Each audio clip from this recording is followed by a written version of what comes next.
There are things science cannot explain. Not because it doesn't try, but because sometimes the data contradicts everything known so thoroughly that the only honest response is silence. Professor Andreas Weil had spent 28 years in neuropsychology. He had studied collective hallucinations, mass psychoses, phenomena of group memory. He had seen a great deal. He had explained a great deal. But when, in October of 2023, a colleague handed him a folder of materials from a small village called Granville in the north of France, he closed it, rose from his desk, walked to the window, and stood there for a long time, looking down at the street below, saying nothing.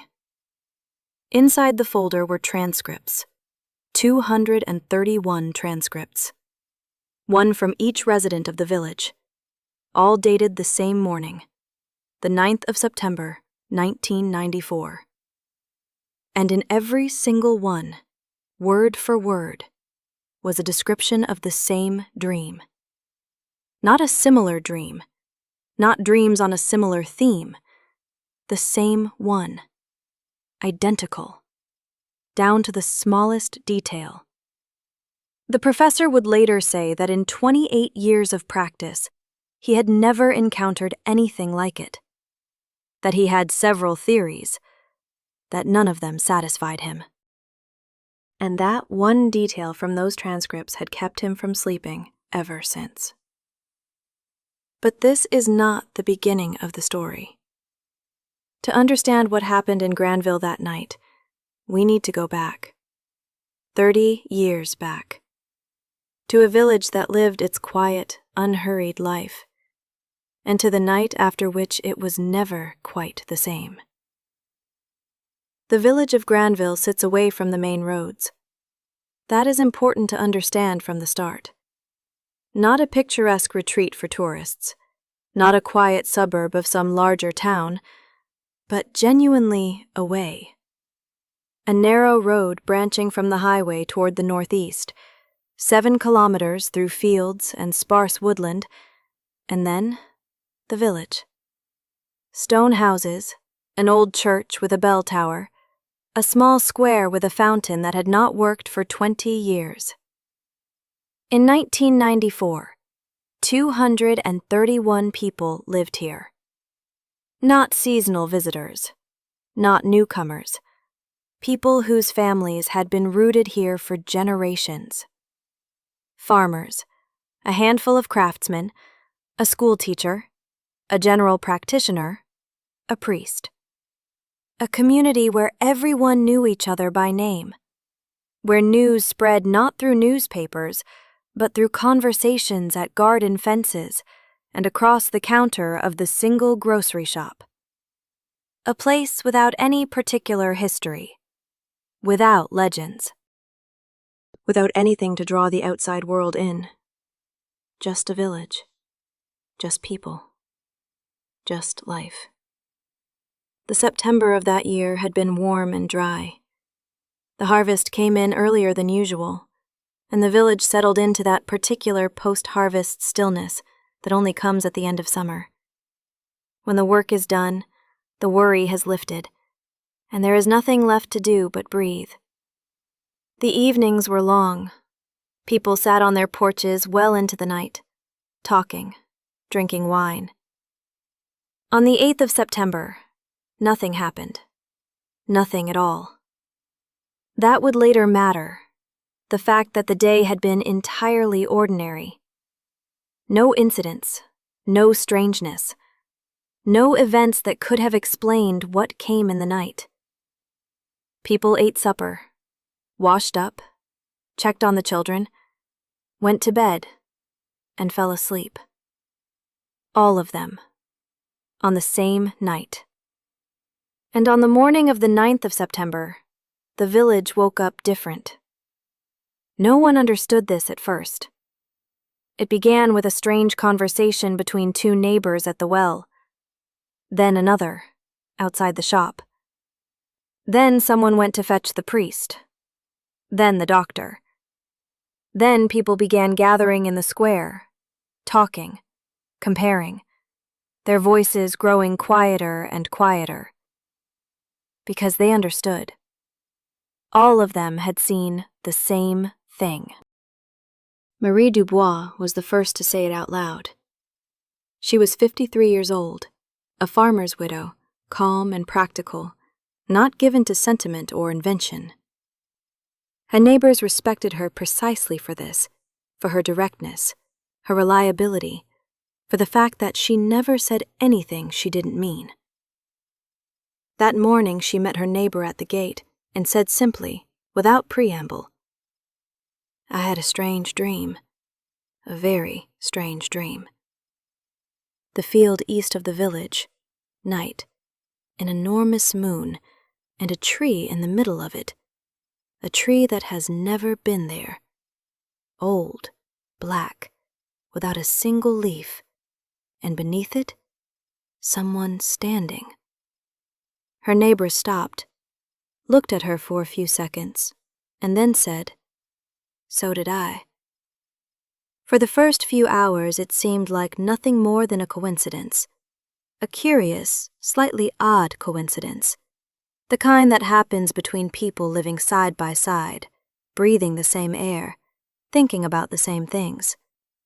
It happens. Psychologists explain it easily. A shared context, shared imagery, shared anxieties produce similar dreams. But then the details began to accumulate. The field, that specific one to the east of the village, where the wheat had already been brought in by September.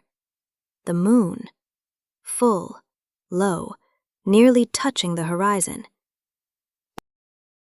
The tree, an oak, ancient, with twisted branches leaning westward. And the figure beneath it, motionless, dark, without a face. This was what Marie described, and word for word, her neighbor, and the woman from the house across the road, and the old farmer from the southern end of the village, who never spoke to these women and would never have entertained such a conversation. By midday, more than 100 people had gathered in the square. They talked, they compared, they worked through the details, and gradually, slowly, with a growing feeling that was not quite fear, something deeper than fear, they came to understand. It was the same dream. Not similar, the same. The village doctor, a young man named Claude, tried to hold on to rationality. He said, "This is a psychological phenomenon, collective suggestion, shared stress after the harvest season." He said it convincingly. He did not believe it himself, because he had seen the dream too. The dream was identical, but identical in a way that needs to be understood precisely. Not in broad outline, not approximately, not in the sense of a similar atmosphere or comparable imagery. Identical, down to the smallest detail. In the transcripts that Claude began compiling that same day, meticulously, methodically, interviewing the residents one by one, the picture assembled itself with unnerving precision. The opening of the dream was the same for everyone. The person found themselves standing in the field to the east of the village. It was dark. Not simply night dark, but dark in a particular way. The way it is in those few minutes before dawn, when the darkness is no longer dense, but somehow translucent. The ground underfoot, dry, hard, compacted. The smell, wormwood and something else that no one could name precisely, but that everyone described the same way, like burnt wood and rain at the same time. The moon, enormous, orange, almost resting on the horizon. Not the white moon of an ordinary night, but orange, the kind that appears under certain atmospheric conditions. Several residents who had never seen a moon like that in their lives described it identically, as if someone had set it down on the edge of the earth.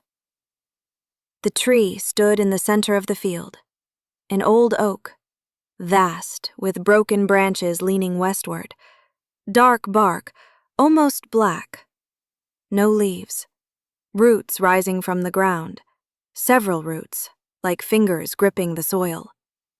No such tree had ever stood in that field. And beneath it, a figure. Not tall, dressed in dark clothing, standing with its back turned, not moving, not turning around, simply standing, looking at the tree, or at something beyond the tree, something hidden behind it. In the dream, each person walked toward this figure. Not wanting to walk, their feet moved of their own accord. Slowly, across the full length of the field, and the ground beneath them grew softer with every step. And sounds, all sounds, faded as they drew closer. First the wind disappeared, then the night insects, then the sound of their own footsteps. Absolute silence. And when only a single step remained between them and the figure, everyone woke up. At the same moment. Exactly at 3:40 in the morning. Those who had bedside clocks checked afterward. Precisely 3:40. All 231 of them. Claude sent a request to the prefecture that same day. He didn't know which department to write to, because he didn't know how to classify what had happened. In the end, he wrote simply, "Mass psychological incident requiring specialist assessment." He attached the first 20 transcripts. A reply came 4 days later. A commission arrived, 2 psychologists and an epidemiologist. They spent 3 days in the village, interviewed all the residents again, took water samples from the wells and local main supply, collected soil samples from the field. Their initial conclusion was measured. Possible mass psychogenic illness, triggered by social suggestion within a closed community. In plain terms, one person described their dream, others adopted it, and memory rewrote their own nocturnal impressions to match the version they had heard. This is called memory conformity, a real phenomenon, studied, documented. People can genuinely remember things they never experienced, if they were told about them convincingly enough. Claude listened to this explanation, then asked one question. He asked, how does memory conformity account for the fact that all 231 residents gave the same time of waking, 3:40 in the morning, before they had had any opportunity to speak to one another? Marie Dubois had written the time in her notebook immediately after waking. The old farmer from the southern end had noted it by his alarm clock. 3 children, interviewed separately from their parents, also said 3:40. The epidemiologist wrote this question down in his notebook and did not answer it. The memory conformity theory assumes that someone first described the dream, and then others absorbed it. But for that to work, time must have passed between the waking and the first conversation. Enough time for the account to spread. In Granville, there was no such time. Several people had written down the details of the dream during the night itself, before dawn, before any conversation, before any contact with their neighbors. And the notes matched.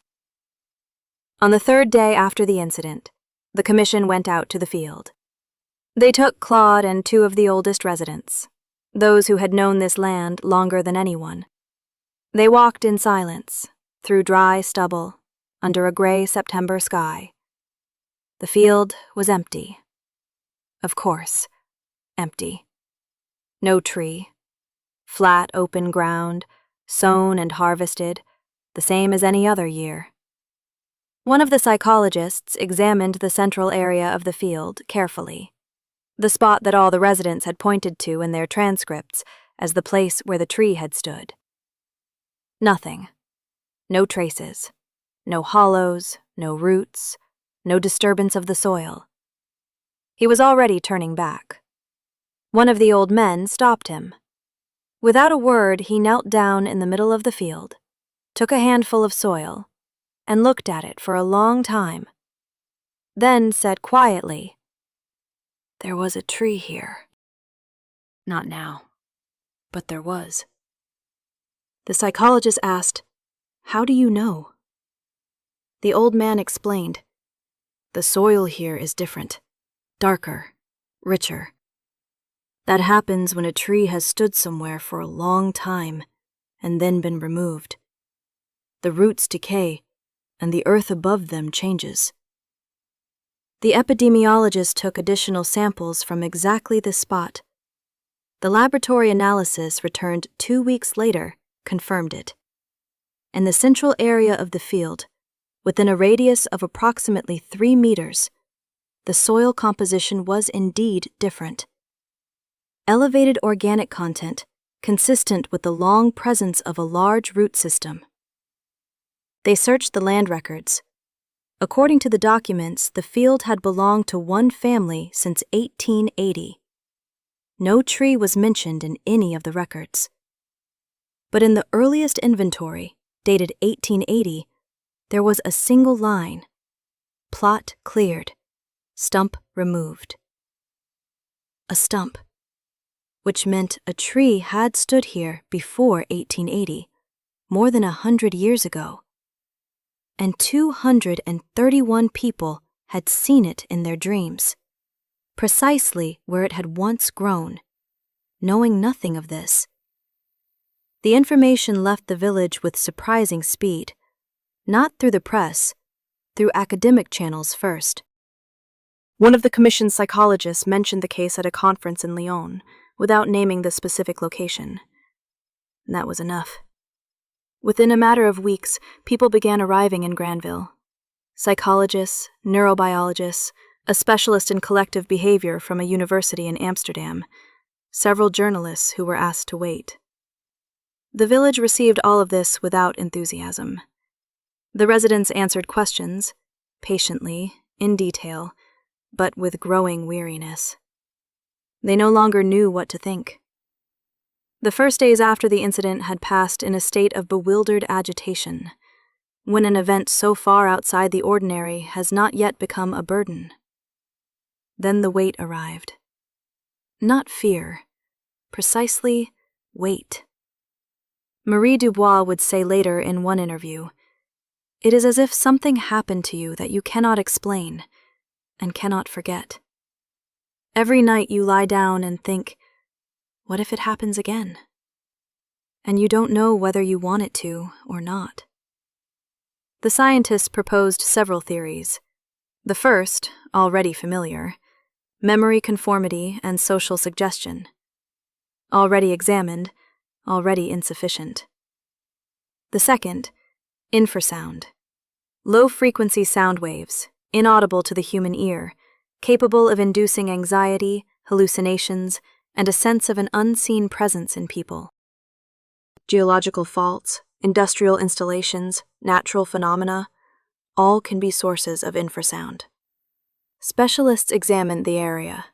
No geological anomalies. The nearest industrial site, 40 kilometers away. The third, chemical exposure. Something in the water, the air, the soil, capable of inducing synchronized hallucinations. All analyses came back negative. The water was clean. The air was clean. The soil, apart from the organic anomaly in the field, within normal parameters. The fourth theory was never stated officially, but several of the scientists spoke of it privately, carefully, with many qualifications. The theory of morphogenetic fields. The idea that collective memory might exist not only in the minds of individuals, but in space itself, in a place, in the ground, in the air. that under certain conditions, this field can activate and transmit itself. Not one of them was willing to put their name to it. The children occupy a particular place in the transcripts. There were 27 of them in the village, between 3 and 16 years of age. All of them had seen the dream.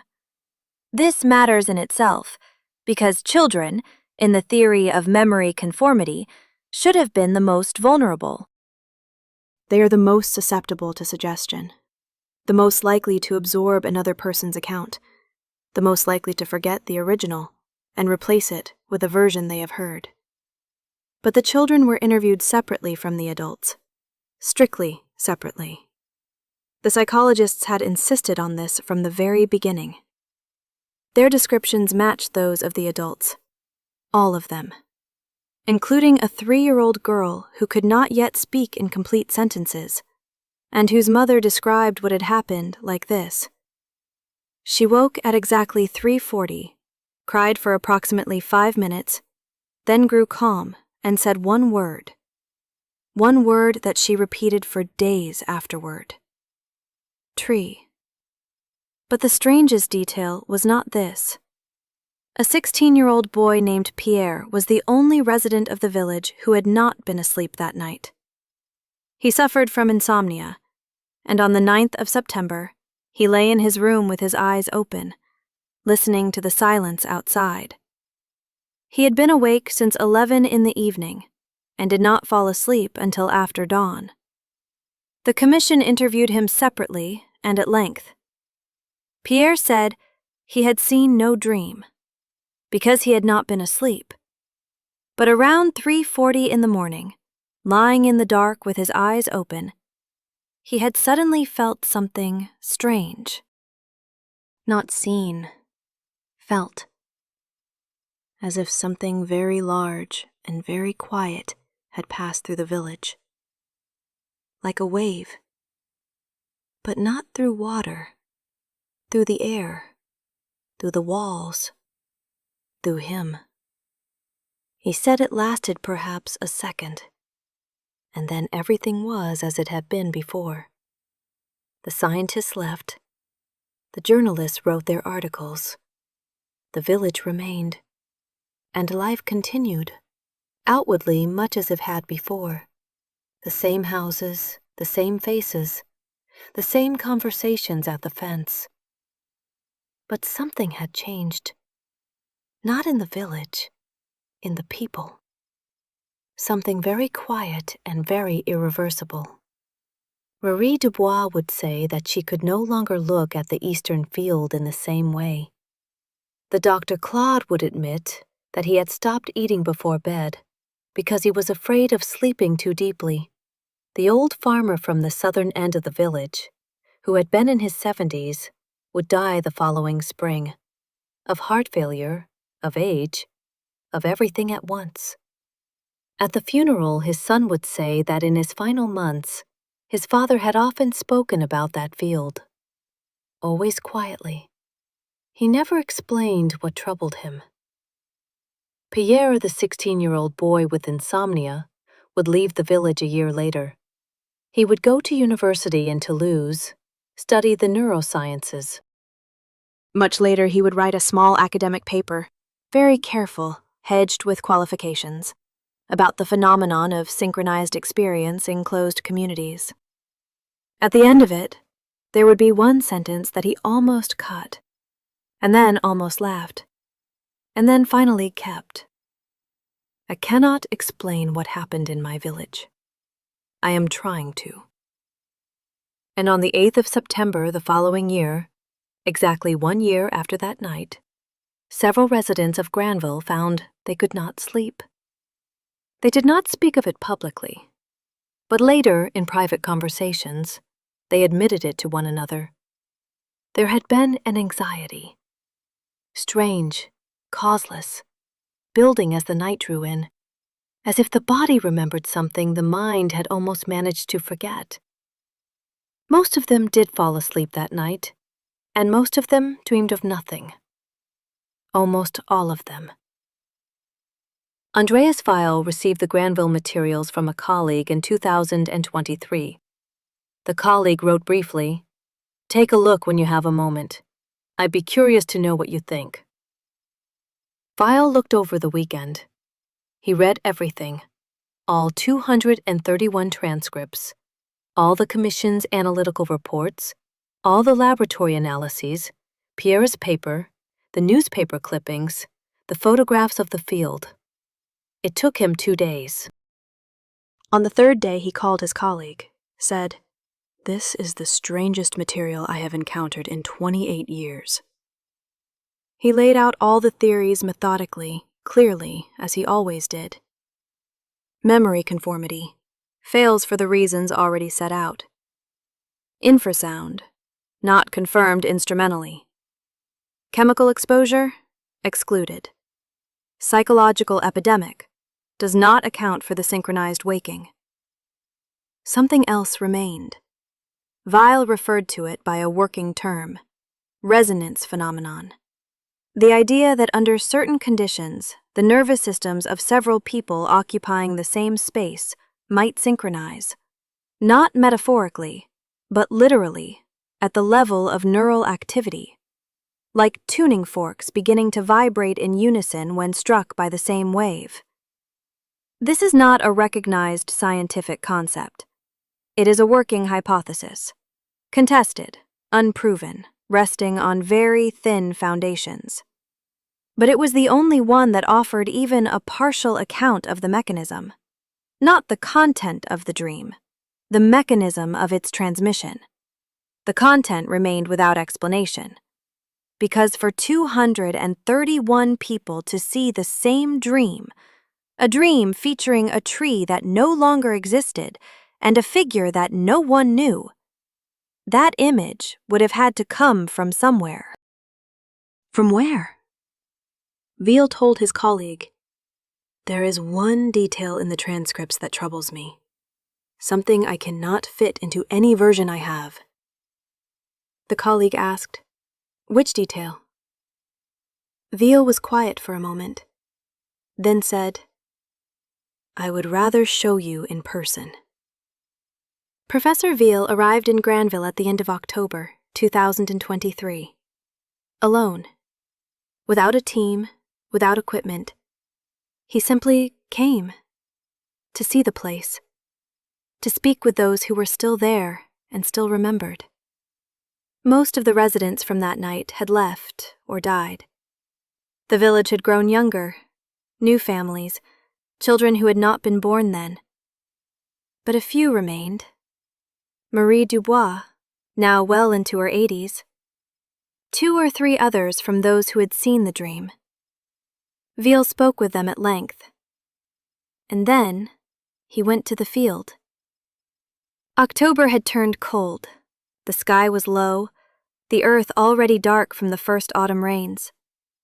He found the center of the field, the spot where the soil was different, where the oak had once stood. He stopped there, stood in the silence for a few minutes, then walked back to the car, opened the folder of transcripts, found what he was looking for. Transcript number 117. A woman, 51 years old, a housewife.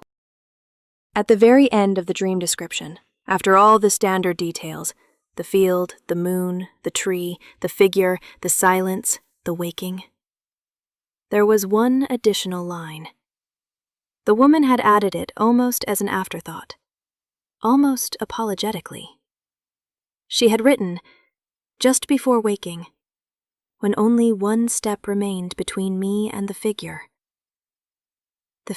turned around. Only her." In all the other 230 transcripts, the figure did not turn. Everyone woke before that moment. Everyone, except this woman. Weil found her address. She still lived in the village. He asked her about it directly. She was quiet for a long time, then said softly, "Yes." The figure turned. and it had a face. Vile asked, "Whose face?" The woman looked at him, very calmly, very steadily, and said, "Mine." Professor Vile drove back to Lyon the following morning. He sent his colleague a single short message. "I found the detail I mentioned. I don't know what to do with it." The colleague asked, "What is it?" Vile did not reply that day, or the next. The Granville materials sit in his office, in a closed folder, on the bottom shelf, facing the wall. He has not opened it since October of 2023. But every night, at 3:40 in the morning, he wakes and lies in the dark for a long time, without getting up.